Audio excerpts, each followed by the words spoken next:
విద్యార్థులకు వర్చువల్ తరగతికి శుభ స్వాగతం. ఈరోజు మనం ఇటీవల జరిగినటువంటి 2025 ప్రీ ఫైనల్ పేపర్ యొక్క విశ్లేషణ చూద్దాం. ముందుగా నా పేరు గోపాలాచార్యులు ఎం. స్కూల్ అసిస్టెంట్ తెలుగు జిల్లా పరిషత్ ఉన్నత పాఠశాల బోరాన్దొడ్డి గ్రామం సి బెలగల్ మండలం కర్నూలు జిల్లా. ఇటీవల జరిగినటువంటి ప్రీ ఫైనల్ పేపర్ యొక్క విశ్లేషణని ముందుగా మనం భాషాంశాలతో మొదలు పెడతాం. దానికంటే ముందుగా మనందరం గుర్తుంచుకోవాల్సినటువంటి విషయం, ఖచ్చితంగా పాటించాల్సినటువంటి విషయం అందరికీ తెలిసిందే. కాకపోతే ఒక్కసారి నేను గుర్తు చేస్తున్నాను. అదేంటంటే, మీరు పరీక్షకు పోయిన వెంటనే మొత్తం 4 వైపులా కూడా మీరు చేయాల్సినటువంటి పని ఏందంటే, ఈ విధంగా 4 వైపులా మార్జిన్ కొట్టుకున్న తర్వాత ప్రశ్నల నంబర్లు వరుసగా వేయండి. భాషాంశాలకు మాత్రం ఈ సూచన తప్పక పాటించండి. 11, 12, 13 ఇలాగే డాష్ డాష్ డాష్ 33 వరకు కూడా మీరు వరుసగా వేయండమ్మా. నంబర్స్ 11 ఒక చోట, 32 ఒక చోట అలా కాకుండా వరుసగా వేస్తే కరెక్షన్ చేసే వారికి సౌలభ్యంగా ఉంటుంది. అంతేకాకుండా ఇంకొకటి, మనకు మల్టిపుల్ చాయిస్ క్వశ్చన్స్ ఉన్నప్పుడు కేవలం ఈ అని రాసి వదిలేయకుండా దానికి సంబంధించిన ఆన్సర్ కూడా పక్కన రాస్తే దిద్దే వారికి సౌలభ్యంగా ఉంటుంది. వాళ్ళు మళ్ళీ వెతుక్కోవాల్సినటువంటి అవసరం ఉండదు. ఇది పాటించండి. చిన్న విషయమే, మీకు సమయం కూడా చాలా ఉంటుంది కాబట్టి చెప్తా ఉన్నాను. తప్పకుండా సీరియల్గా రాయడానికి ప్రయత్నం చేయండి. ఇంకేదైనా సందేహం ఉండి 2 సార్లు సమాధానం రాయాలన్నప్పుడు 11 నుంచి 33 రాసిన తర్వాత మళ్ళీ మీరు ఏదైనా ఇంకో ప్రశ్నకి ఇంకోసారి రాయాలనుకుంటే అప్పుడు మళ్ళీ రాయండి. కొట్టివేతలు పెట్టొద్దండి. భాషాంశాలకు సంబంధించినంత వరకు కొట్టివేతలు లేకుండా చేయండి. ఇప్పుడు మనం భాషాంశాల్లోకి ప్రవేశిద్దాం. ముందుగా 11వ ప్రశ్నను చూద్దాం. ఈ 11వ ప్రశ్న మనకి అలంకారం ఇస్తారు. మొన్న ఇచ్చినటువంటి 11వ ప్రశ్నలో అలంకారం ఈ పద్యాన్ని ఇచ్చారు. సుదతి నూతన మదనాగ తురంగ పూర్ణ మణిమయ సదనామయ గజ రథ నాగేంద్ర నిభకీర్తి రస నరసింహ.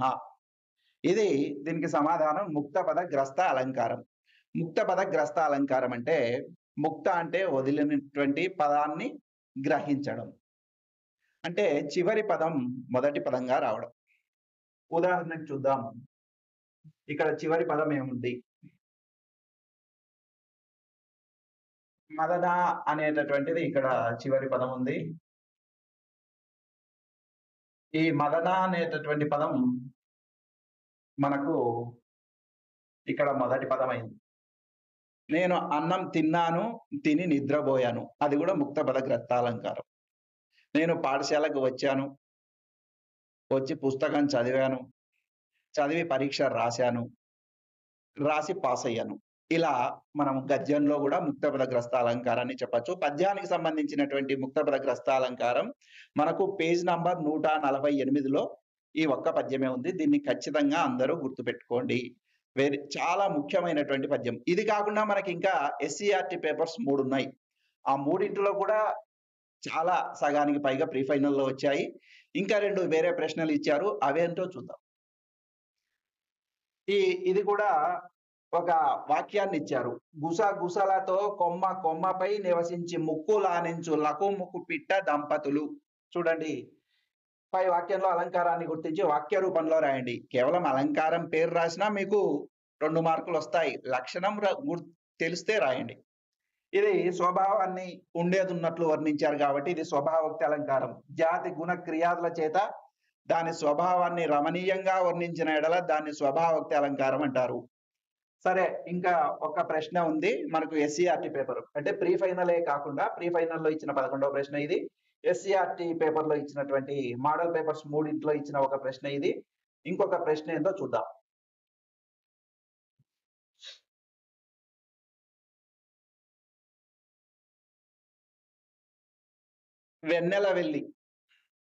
వెన్నెల పాలవెల్లియో అన్నట్లున్నది. వెన్నెల ఇక్కడ పాలవెల్లిలాగా ఊహించాడు. ఊహించడం ఉత్ప్రేక్ష అని గుర్తుపెట్టుకోండి. ఊహ ఉంటే ఆ మొబ్బు ఏనుగు కొండలా ఉన్నది, కాటుక కొండలా ఉన్నది, ఇలా ఊహించడం ఉత్ప్రేక్ష అలంకారం అని గుర్తుపెట్టుకోండి. ఇవి కాకుండా ఇంకేమైనా మనకి ముఖ్యమైనటువంటి అలంకారాలు చూసుకోవాలంటే చూసుకోవాలి ఖచ్చితంగా. 100కి 100 మార్కులు రావాలంటే మీరు శబ్దాలంకారాల్లో ముఖ్యమైనటువంటి వృత్యనుప్రాస, ఒకే అక్షరం పలుమార్లు రావడం, లక్ష భక్ష్యాలు తినే లక్ష్మయ్యకొక భక్ష్యం లక్ష్యమా అలాంటి ఉదాహరణ. యమకాలంకారం లేమా ధనుజుల గెలువగా లేమా ఇలాంటిది. తర్వాత చేకానుప్రాసాలంకారం 2 పదాలు నిడివి లేకుండా వెంటనే రావడం. నీకు 100 వందనాలు. అరటి తొక్క తొక్క రాదు అలాంటివి. అలాగే లాటానుప్రాసం కమలాక్షుని అర్చించు కరములు కరములు. శ్లేషాలంకారం చాలా ముఖ్యమైనటువంటిది. రాజు కువలయానందకరుడు 2 అర్థాల అలంకారం. తర్వాత అర్ధాలంకారాల్లో ముఖ్యమైనటువంటివి ఉపమాలంకారం, ఉత్ప్రేక్ష అలంకారం ఇక్కడ చెప్పినటువంటిది. అతిశయోక్తి అలంకారం. ఆ నగరం మేడలు ఆకాశాన్ని తాకుతున్నాయి. తర్వాత రూపకం సంసార సాగరం ఈదడం కష్టం. సాధ్యమైనంత వరకి వీటిలోనే ఖచ్చితంగా మనకు అలంకారం వస్తుంది. 2 మార్కులు తెచ్చుకుంటాం. ఇది మొట్టమొదటి ప్రశ్న. ఇక రెండవ ప్రశ్న ఘన విభజన చాలా సులభంగా చేయొచ్చు. మొన్న ఇచ్చినటువంటి పద్యం తెలివి ఒకింత లేని ఎడల తృప్తుడనై కరిభంగి సర్వమున్. మీరేం లేదు మొట్టమొదట లైన్స్ కొట్టుకున్న వెంటనే 3 అక్షరాలు కొట్టుకోండి లైన్స్. ఆ కొట్టుకునేటప్పుడు సున్నాలు లెక్క పెట్టకూడదు, అర సున్నాలు లెక్క పెట్టకూడదు. ఇక్కడ అర సున్నా ఉంది కాబట్టి సున్నా అర సున్నాలు తీసి మీరు లైన్స్ కొట్టుకుంటే సరిపోతుంది. ఇక్కడ అర సున్నా ఈ సున్నాలు అవి లెక్కలేదు. తర్వాత మీరు ఘన విభజన చేసిన వెంటనే ఆ ఘనం పేరు పైన రాయాలి. ఖచ్చితంగా ఘనం పేరు పైన రాయాలి. నజ బజ జజర కింద రాయాల్సింది ఏంటంటే నజ బజ జజర అను గణాలు ఉన్నాయి కాబట్టి ఇది చంపకమాల పద్యపాదం. ఇంకా మీకు లక్షణాలు తెలిస్తే అక్షరాల సంఖ్య 21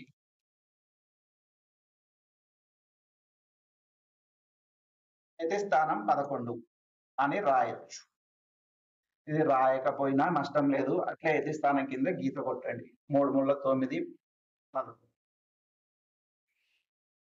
తర్వాత మనకి ఇచ్చేటటువంటి ఈ యొక్క ఘన విభజనలో మనకు అడిగేటటువంటి పద్యాలు 4. ఉత్పలమాల, చంపకమాల, శార్దూలం, మత్తేభం. అదే ఎస్సీఆర్టీ పేపర్‌లో ఇంకొకసారి అడిగినటువంటి పద్యం ఇది. ప్రళయ పయోదముల్ కురియు భంగి ఫిరంగి ఫిరంగి గుండ్ల అని చివర్లో గుమ్మని ఇచ్చారు.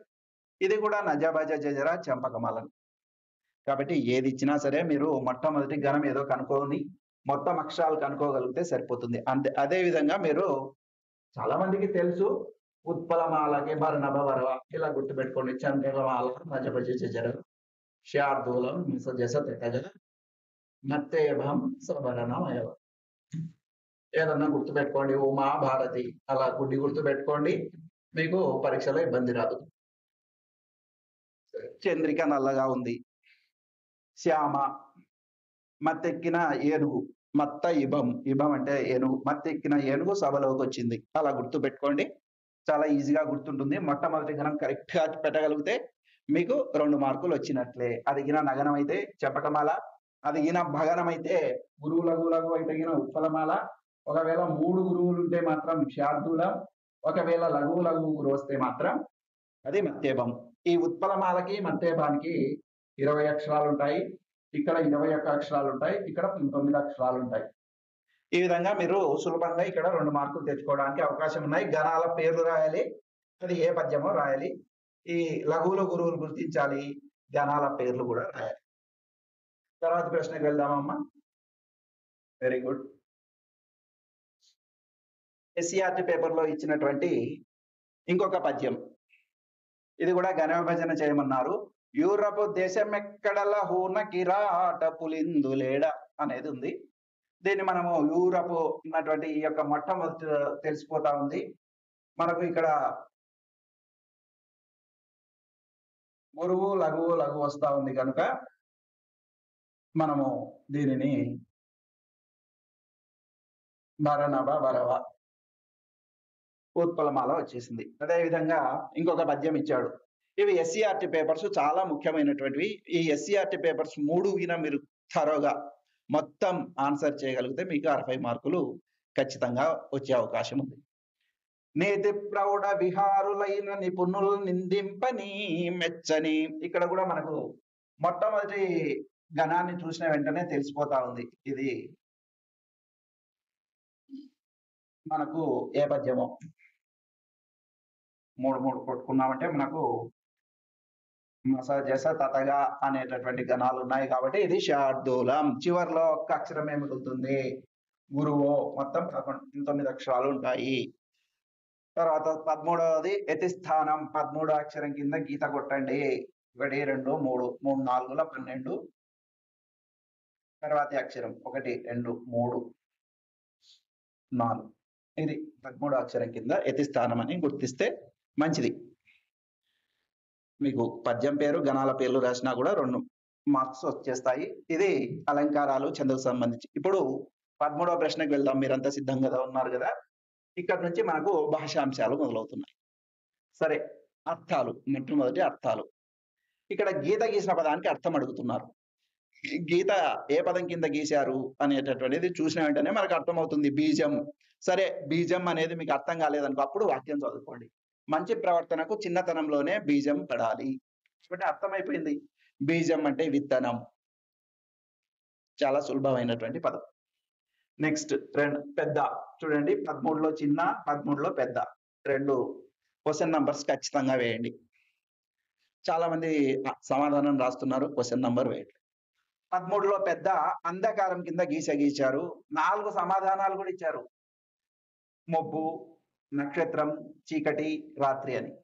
కాబట్టి సరైనటువంటి సమాధానం మనకు తెలుసు, చీకటి. తర్వాత ప్రశ్నకు వెళ్దాం పిల్లలు. అందరూ సరైనటువంటి సమాధానమే రాశారు. పరీక్షలో కూడా మీకు అందరికీ అభినందనలు. తర్వాత జాబు అనే దాని కింద గీత గీసి పర్యాయ పదాలు రాయమన్నాడు. ఇంతకుముందు అర్థం రాయమన్నప్పుడు ఒకే అర్థం రాస్తే సరిపోతుంది. కానీ ఇక్కడ పర్యాయ పదాలు అన్నప్పుడు గుర్తుంచుకోండి, ఖచ్చితంగా 2 అర్థాలు రాయాలి. ఒకే అర్థం రాస్తానంటే సరిపోదు. ఇప్పుడు జాబు కింద గీత గీశాడు కాబట్టి జాబు అనేటటువంటి పదానికి ఉత్తరం అని ఒక అర్థం ఉంది, లేఖ అని ఇంకొక అర్థం ఉంది. కాబట్టి ఆ 2 సమాధానాలు మీరు రాయాల్సిందే. తర్వాత పెద్ద. 14లో పెద్ద ఆ. ఇవన్నీ కూడా 1 మార్కు ప్రశ్నలే. కేవలం 11, 12 మాత్రమే 2 మార్కుల ప్రశ్నలు. అలాగే 18, 19 కూడా 2 మార్కుల ప్రశ్నలు.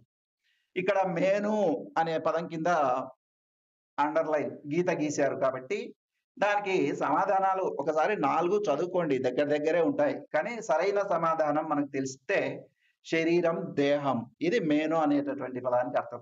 ఇంకా డౌట్ ఉంటే మీరు ఒకవేళ వాక్యం చదువుకోండి. రైతులు మేను వంచి పని చేస్తేనే మనకు తిండి లభిస్తుంది. ఇక్కడ అర్థమైపోయింది కదా, శరీరము లేదా దేహం. ఇక 15వ ప్రశ్న చూద్దాం. మనకి ఇంతవరకు అర్థాలు అయిపోయాయి, పర్యాయ పదాలు అయిపోయాయి. తర్వాత మనకు ప్రకృతి వికృతులు ఉన్నాయి. 15వ ప్రశ్న ఖచ్చితంగా ఒకటి వికృతి ఇచ్చి ప్రకృతి రాయమంటాడు, లేదా ప్రకృతి ఇచ్చి వికృతి రాయమంటాడు. ఇక్కడ మనకి గర్వము అనేటటువంటి పదాన్ని ఇచ్చాడు, దానికి ప్రకృతి రాయమన్నాడు. గర్వము. చాలా మంది సరైన సమాధానం రాశారు. నెక్స్ట్ స్థిరం. చూడండి, గీత స్థిరం వరకే ఉంది కాబట్టి దానికి కొంచెం మీరు ఆలోచించి పెట్టండి. తీరము, దరి, తీరు అని ఆ 3 సమాధానాలు సరైనవి కాదు. స్థిరం, తీరం ఇది మనకు వికృతి పదం, సరైనటువంటిది. తర్వాతి ప్రశ్నకు వెళ్దాం. ఇంతవరకు మనకు అర్థాలు, పర్యాయ పదాలు, ప్రకృతి వికృతులు అయిపోయినాయి. ఇప్పుడు భాషాంశాలలో నానార్థాలు అనేటటువంటి అంశం. అంటే ఒక పదానికి వేరు వేరు అర్థాలు అనేటటువంటి విషయం. ఇప్పుడు గుణం అనేటటువంటి పదం, వాంది మంచి గుణం రా, వాడికి చాలా మంచి గుణం గలవాడు అంటాం. అంటే స్వభావం అని ఒక అర్థం. ఇంకొకటి గుణం అంటే మనకు తెలియనటువంటి అర్థం ఒకటి ఉంది. బాణ అనుకున్నటువంటి దారం ఏదైతే ఉందో అది జంతువుల నరాలతో చాలా గట్టిగా ఉంటుంది. వింటి నారి, దాన్ని కూడా గుణము అని అంటారు. కాబట్టి గుణము అనేటటువంటి పదానికి అర్థాలు 2. స్వభావం, వింటి నారి. ఇది చాలా ముఖ్యమైనటువంటి ప్రశ్న నానా అర్థాల్లో. సరే, మీరు ఎట్లా చదువుకోవాలంటే ప్రతి భాషాంశాల్లో పుస్తకం వెనుక ఉన్నటువంటి అన్నిటినీ మీరు చదువుకోవాల్సిందే. SCRT 3 పేపర్లు ఖచ్చితంగా చూసుకోవాల్సిందే. ప్రీ ఫైనల్ పేపర్ చూసుకోవాల్సిందే. తర్వాత 16లో పెద్ద ఆ. అర్థం గలవాడిని అందరూ గౌరవిస్తారు. చూడి, ఎవరిని? ఇక్కడ అర్థమైపోయింది మనకి. అర్థం అంటే డబ్బు అని. ఇంకొక అర్థం ఏమన్నా ఉందా? ఏం అర్థం లేకుండా మాట్లాడతావు అంటారు. కారణం, ధనము కారణం. మనకు పురుషార్థాల్లో కూడా 4 చతుర్విధ పురుషార్థాలు అని వస్తాయి. ధర్మ, అర్థ, కామ, మోక్షం. కాబట్టి అర్థం అంటే ధనం. కారణం అని కూడా ఇంకొక అర్థం ఉంది. నానార్థాలు అయిపోయినాయి. తర్వాత ఇక 17వది మీకు ఎంతో తెలిసే ఉంటుంది ఈ సమయానికి. వ్యుత్పత్తర్థాలు. ఈ వ్యుత్పత్తర్థాల్లో వాళ్ళు ఇచ్చినటువంటిది అమృతం. చాలా సులభమైనటువంటిది. ఆ మృతం, మృతం లేనిది అమృతం, చావు లేనిది. అంటే అది తాగితే మరణం రాదు. మరణాన్ని పొందింపనిది సుధ. దాని అర్థం కూడా మీరు మళ్ళీ అమృతం అని రాయకుండా కొద్దిగా వేరే ఏదన్నా పర్యాయపదం రాస్తే సరిపోతుంది. మరణాన్ని పొందింపనిది సుధ. మీకు ఇది కూడా అర్థం కాలేదనుకో, వాక్యం ఒకసారి చదువుకోండి. దేవతలు, రాక్షసులు దేనికోసం పాల సముద్రాన్ని చిలికారు? అమృతం కోసం. అంటే మరణాన్ని పొందింపనిది సుధ. తర్వాత పెద్ద 17లో పెద్ద ఆ. మీరు ప్రశ్న సంఖ్య వేయడం మర్చిపోకండి. ఎందుకంటే 17 అని ఏస్తారు. చిన్న రాస్తారు. మళ్ళీ 17 అని రాసినప్పుడు పెద్ద కూడా రాసి ఇక్కడ మీరు చూడండి. మంత్రి వ్యుత్పత్తర్థం రాయమంటున్నారు. మీరు పరీక్షలో రాసేటప్పుడు 17 పెద్ద ఆ అని రాసి ఇది మార్జిన్ అవతల రాసి, కొంతమంది మార్జిన్ ఇవతల పెద్ద అని రాస్తారు. అట్లాంటి తప్పులు చేయొద్దండి. దీనికి సమాధానం ఇప్పుడు ఏదో చూడండి. మంతనం చేయవాడు మంత్రి. ఇక్కడ కూడా పెద్ద అనే ఉంది. కాబట్టి పెద్ద అని రాసి ఇక్కడ సమాధానం కూడా రాయండి. సమయం చాలా ఉంటుంది మీకు. కాబట్టి మంతనం చేయవాడు అని రాయండి. మంతనం చేయవాడు సచివుడు అని కూడా రాయండి. దానివల్ల నష్టం ఏమీ లేదు. కాకపోతే అక్షరాలు కొట్టివేతలు లేకుండా గుండ్రంగా రాసి, ఈ ప్రశ్న ఇక్కడికి అయిపోయింది కాబట్టి నీట్ గా స్కేల్ పెన్సిల్ తో లైన్ కొట్టడం మర్చిపోద్దండి. ఇది తప్పకుండా చేయండి. మళ్ళీ మళ్ళీ చెప్తా ఉన్నాను. ప్రశ్నలు వరుసగా రాసి, ప్రశ్న అయిన వెంటనే సమాధానాలు విభాగం 3 అని రాస్తారు. విభాగం 3 అయిపోయిన వెంటనే విభాగం 2 వ్యక్తీకరణ సృజనాత్మకత అని అలా. పెద్ద ప్రశ్న అయితే ఫ్రెష్ పేజ్ లో స్టార్ట్ చేయడం. ఇవన్నీ మీకు చెప్పే ఉంటారు కదమ్మా ఉపాధ్యాయులు. వాటిని తూచా తప్పకుండా పాటించండి.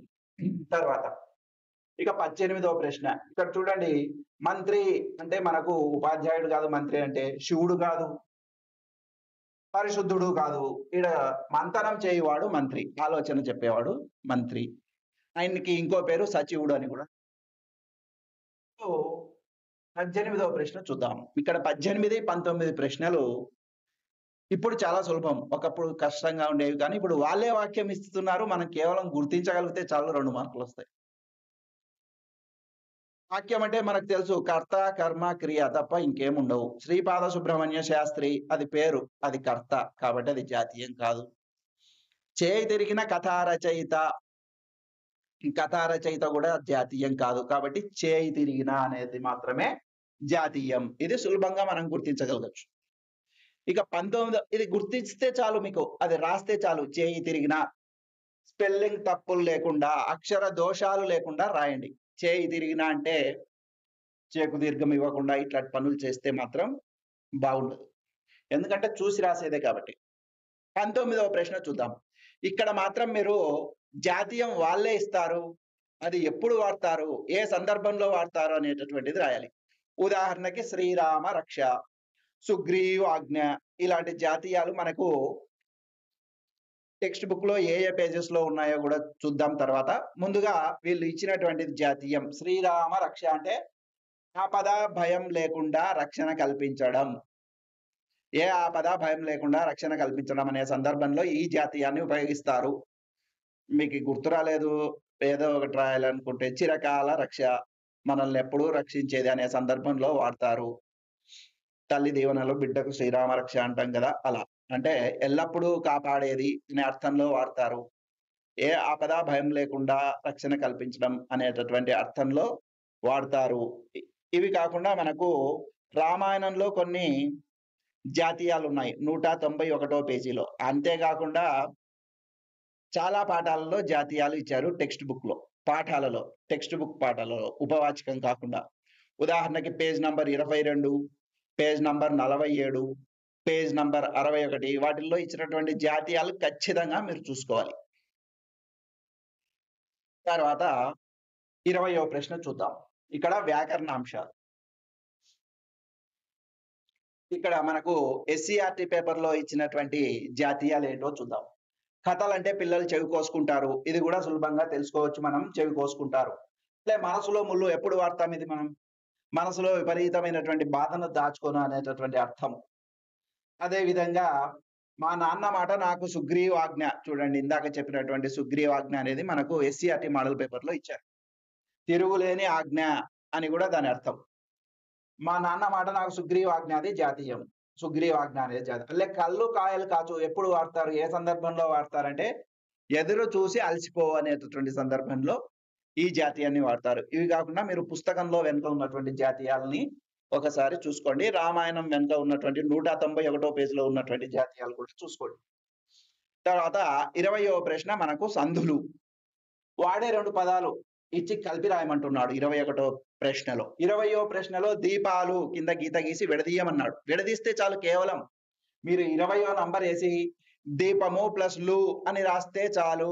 ఇంకేం చేయాల్సినటువంటి పని లేదు. సంధి పేరు కూడా రాయకండి. తెలిస్తే రాయొచ్చు, రాయాల్సిన అవసరం లేదు. దీపము ప్లస్ లు అని రాస్తే చాలు. అట్లే పరధన ప్లస్ అపేక్ష. నా ప్లస్ ఆ కలిసిపోతాయి, నాకు దీర్ఘం వస్తుంది. పరధనాపేక్ష అవుతుంది. సంధి కలిపి రాయండి. సంధి పేరు ఏమి రాయద్దండి, అవసరం లేదు. దీపం ఉండగానే ఇక్కడ మాత్రం సంధి పేరు మాత్రమే రాయాలి. అది కూడా ఇచ్చారు, మల్టిపుల్ చాయిస్ ఇచ్చారు. 4గిట్లో ఒకటి మీరు దీపము ప్లస్ ఉండగానే ఊ వచ్చింది కాబట్టి ఉత్వ సంధి సులభంగా గుర్తించవచ్చు. ఇక సంధులకు సంబంధించి ఇవి. తర్వాత మీరు పుస్తకంలో ఉన్న సంధులు కూడా ఒకసారి చూసుకోండి. 23 సమాసాలు. పరుల సొమ్ము అనే దాని కింద గీత గీసి విగ్రహ వాక్యం రాయమన్నాడు అక్కడ. పరుల యొక్క సొమ్ము. సమాసం పేరు అవసరం లే. మీరు షష్ఠీ తత్పురుష సమాసం అని మీకు తెలిసినా మీరు రాసే పనేం లేదు. తర్వాత 24 4 దిక్కులు. ఇక్కడ సమాసం పేరు అడుగుతున్నాడు. మనకు చాలా ముఖ్యమైనటువంటి సమాసాలు. ఇది ద్వంద్వ సమాసం అయితే కాదు, ఎందుకంటే జంట పదాలు లేవు. అవ్యయీభావ సమాసం కాదు, పంచమీ తత్పురుష సమాసం కాదు, సంఖ్య వచ్చింది, ద్విగు సమాసం. మీరు బహువ్రీహి సమాసానికి ద్విగు సమాసానికి కన్ఫ్యూజ్ కావద్దండి. బహువ్రీహి సమాసం గురించి మనకు పేజ్ నంబర్ 73లో ఇచ్చారు. చతుర్ముఖుడు అన్నప్పుడు సంఖ్య ఉందని చెప్పి ద్విగు సమాసం రాయకూడదు. 4 ముఖాలు కలవాడు, కలది, కలవాడు అంటే చంద్రముఖి, అట్లాంటివన్నీ కూడా మనకు బహువ్రీహి సమాసం. అది చంద్రుని అంటే ముఖం కలది అని వస్తుంది కాబట్టి. కలది, కలవాడు వచ్చి మనకు ఆడ సంఖ్యకి ప్రాధాన్యం లేదు. 4 ముఖం కలిగిన బ్రహ్మదేవునికి ప్రాధాన్యం ఉంది కాబట్టి అది బహువ్రీహి సమాసం అవుతుంది. ఇది సంఖ్య వస్తే మాత్రం, కేవలం సంఖ్య వస్తే అది ద్విగు సమాసం. ఇప్పుడు 25వ ప్రశ్న చూద్దాం. ఒక వాక్యం ఇచ్చాడు. ఇవన్నీ మనకు వ్యాకరణ అంశాలకు సంబంధించినవి. గృహమునకు రమ్మని అతని నిన్ను తోడ్కొని చనియే. దీన్ని మనకు అర్థమయ్యే భాషలో రాయమంటున్నాడు. మనకి గృహంబు అంటే ఇంటికి, ఇల్లు అని తెలుసు. రమ్మని అంటే రమ్మని, అతనిని తోడ్కొని అంటే తీసుకొని, చనియే వెళ్ళాడు. చాలా సులభంగా ఇంటికి రమ్మని అతన్ని తీసుకొని వెళ్ళాడు. ఇంకా మిగతావన్నీ కూడా దగ్గరున్నాయి తప్ప సరైనటువంటి సరైన ఆధునిక వాక్యం కాదు. సరే, 26వ ప్రశ్న. రచయిత బొమ్మలు వేశాడు. వ్యతిరేక వాక్యం రాయడం చాలా సులభం. రచయిత బొమ్మలు వేయలేదు, వేశాడు, వేయలేదు. ఇది చాలా సులభమైనటువంటి ప్రశ్న. 27వ చూద్దాం. వ్యతిరేకార్థక క్రియను గుర్తించండి. ఇంకా చాలా సులభం. అక వస్తే తినక, చదవక, వెళ్ళక, ఇట్లా అక అని చివర్లో వస్తే అది వ్యతిరేక క్రియ, వ్యతిరేకార్థక క్రియ.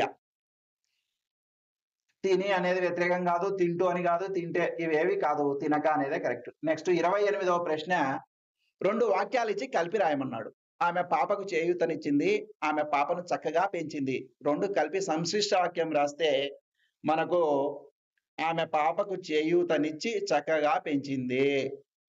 ఒక్కోసారి సంయుక్త వాక్యం చేయమని కూడా ఇయ్యొచ్చు. సీత తెలివైనది, సీత అందమైనది. సీత తెలివైనది మరియు అందమైనది, అది సంయుక్త వాక్యం. నేను అన్నం తిని నిద్రపోయాను, నేను అన్నం తిన్నాను, నేను నిద్రపోయాను. ఇది సంశిష్ట వాక్యం అవుతుంది. ఆమె పాపకు చేయూతనిచ్చింది, ఆమె పాపను పెంచింది, ఆమె పాపకు చేయూతనిచ్చి పెంచింది. తర్వాత 29వ ప్రశ్న చూద్దాం. వారు పిల్లవాడిని కాపాడారు. దీన్ని కర్మని వాక్యం చేయాలి. కర్మని వాక్యం చేసినప్పుడు వారు ఎలా ఉండేది అలాగే వస్తుంది. వారు అనేది వారి అని మారుతుంది. వారి చేత. పిల్లవాడు ని అనేది పోతుంది. పిల్లవాడు కాపాడబడ్డాడు. బడ్డాడు అని వస్తే అది సరైన సమాధానం. గుడ్డి గుర్తు మనకు కాపాడబడ్డాడు, అన్నం తినబడింది అనేది కర్మని వాక్యంగా మనం గుర్తించవచ్చు. ఇది కూడా చాలా సులభమే. మీరు కొన్ని ప్రాక్టీస్ చేయండి పుస్తకంలో ఇచ్చినటువంటివి. వారు పిల్లవాడిని కాపాడారు. వారి చేత పిల్లవాడు కాపాడబడ్డాడు. పాపాయి నడవగలదు. ఏదైనా ఒక పని చేయగలదు అంటే మనకు తెలుసు కదమ్మా! అది సామర్థ్యము. Very good. అది సామర్థ్యార్థకం అని మనం గుర్తించగలము. వాక్యాలు రకాలున్నాయి మీకు. అన్నీ కలిస్తే కూడా ఒక 10 వాక్యాలుంటాయి. హేత్వార్థకం ఏంటి? అతడు చదవనందుకు ఫెయిల్ అయ్యాడు. అలాంటివి హేత్వార్థకం. తర్వాత నేను లోపలికి రావచ్చా? అన్మత్యర్థకం. మీరంతా కూడా సుఖ సంతోషాలతో వర్ధిల్లండి. ఆశీర్వచన వాక్యం. ఇలాంటి మీరు బయటికి వెళ్ళవద్దు. నిషేధార్థక వాక్యం. అంతే. ఇలాంటి కొన్ని వాక్యాలున్నాయి. మీరవి బాగా ప్రాక్టీస్ చేస్తే సరిపోతుంది. ఇంకొక రకమైన వాక్యం 31. ఈరోజు రఘు బడికి వస్తాడో లేదో తెలియదు. అంటే వస్తాడో రాదో సందేహం ఉంది ఇక్కడ.